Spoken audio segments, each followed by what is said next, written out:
voici la chronique de Jérôme Cassard. José Maria Neves, c'est le nom sorti droit des urnes au Cap-Vert au soir du dimanche 17 octobre dernier. Vite élu, bien élu. Loin des incontournables contestations propres à ce continent. Le Cap-Vert, petit pays lusophone qui donne à ceux qu'on dit géants par ici des leçons d'élection paisibles, crédibles, satisfaisantes et respectables. Quelle merveille, même si la démocratie capverdienne est embrigadée par les deux principaux partis, le MPD au gouvernement et le PAICV. Les résultats étaient encore provisoires quand Carlos Veiga, du parti majoritaire au Parlement, du creux de ses 42,6% des suffrages, a publiquement reconnu la victoire de son principal adversaire, qu'il s'est empressé de féliciter avant de saluer ses compatriotes pour leur respectable sens civique. Quelle élégance, quelle hauteur d'esprit, des comportements plutôt rares autour de l'archipel qui a aligné 7 candidats dans la course pour la succession au président Fonseca en fin de 2 mandats consécutifs à la tête du pays et admirablement accroché à une constitution qui fait une bonne place à un bel équilibre entre tous les pôles de pouvoir et au consensus dans la prise de décision.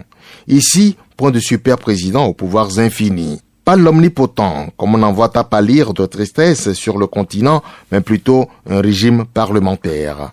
Oui, un bon pour ce président respectable qui n'a point cherché à copier ses pairs, sacré champion des tripatouillages de constitution. Ici, point d'argutie non plus pour limiter les candidatures ou écarter les sérieuses via un code électoral sur mesure. Nulle mention de la moindre lueur d'intrigue lors de la campagne électorale, tout comme le jour de l'élection, ou encore de présomption collée à une commission électorale plutôt rassurante pour tous. Pas celle qui, ailleurs sur le continent, part toujours avec des préjugés d'acquaintance avec le pouvoir aux affaires. Avant elle, les médias et les sites d'information du gouvernement ont ouvert avec bonheur le bal des premiers résultats dès la fin du dépouillement. Tout cela sur ce continent, pas l'un de vous, accro des élections à problème, sous vos yeux. Les Capverdiens y sont allés, avec grande félicité. Qui en est mort? Voyez-vous comment la vie a repris son cours tranquille une fois l'élection passée? Voyez comment ils vivent des lendemains d'élections apaisés, une denrée que vous vous évertuez à faire plutôt rare dans vos pays. Finir son ou ses mandats et se retirer, respecter les textes qu'on s'est librement donnés, n'est-ce pas beau, grand président roi?